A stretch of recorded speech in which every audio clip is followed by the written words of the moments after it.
এ যেন এক ভিন্ন মনোনয়ন প্রক্রিয়া। আওয়ামী লীগ, জাতীয় পার্টি এবং অপরাধের সাথে সম্পৃক্ততা না থাকলে যে কেউই করতে পারছেন আবেদন, মুখোমুখি হতে পারছেন মনোনয়ন বোর্ডের।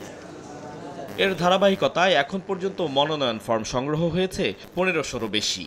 আর রবি সোমবারে এনসিপির মনোনয়ন বোর্ডের সাথে মতবিনিময় হয়েছে হাজারখানেক মনোনয়ন প্রত্যাশীর। মনোনয়ন বোর্ডের সদস্যরা জানালেন, প্রচলিত রাজনীতির বাইরে কাজ করছেন তারা। রাজনীতিতে সে আসলে কোন জিনিসটা সবচেয়ে খারাপভাবে দেখতো এবং কোন জিনিসটা আসলে এনসিপির কোন জিনিসটা তাদের ভালো লেগেছে। সুতরাং এখানে আসলে তার সততাটা সবচেয়ে গুরুত্বপূর্ণ। হোক সে কোনো অসুবিধা নাই, তার টাকা পয়সা নাই। এনসিপির মাধ্যমে হয়তোবা অদূর ভবিষ্যতে বাংলাদেশের সাধারণ মানুষদের হিস্সা বাংলাদেশের রাজনীতিতে এবং বাংলাদেশের রাষ্ট্রে প্রতিষ্ঠিত হতে যাচ্ছে। মনোনয়ন সংগ্রহ করে প্রত্যাশীরা জানালেন, অর্থবিত্ত নয়, জনগণই তাদের বড় শক্তি। রাজনীতির বিষয়ে সরাসরি জড়িত না হলেও মাথায় চিন্তা করছিল, তারাও কিন্তু এখন রাজনীতিতে আসার সুযোগটা পাচ্ছে।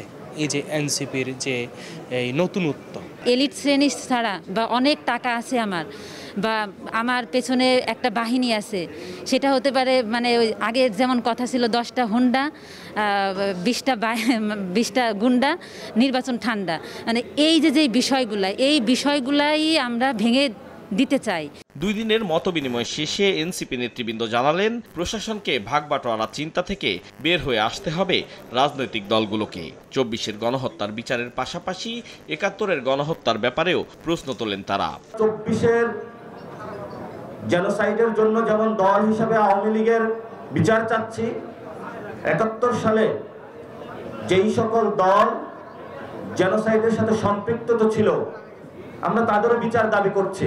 আগামী কয়েকদিনের মধ্যে বাংলাদেশের মানুষ একটি নতুন অ্যালায়েন্স দেখতে পাবে, যে অ্যালায়েন্সটা সংস্কারের পক্ষে, যে অ্যালায়েন্সটা নারীদের পক্ষে, আলেম ওলামাদের পক্ষে, দুর্নীতির বিরুদ্ধে, সন্ত্রাসের বিরুদ্ধে, চাঁদাবাজির বিরুদ্ধে।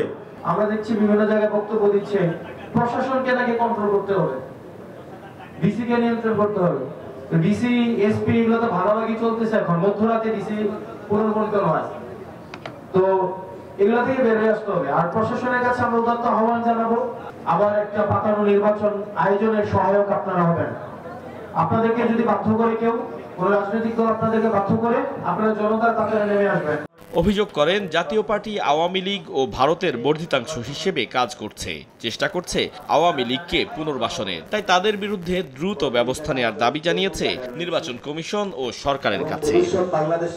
আতাউর কাউসার, সময় সংবাদ, ঢাকা।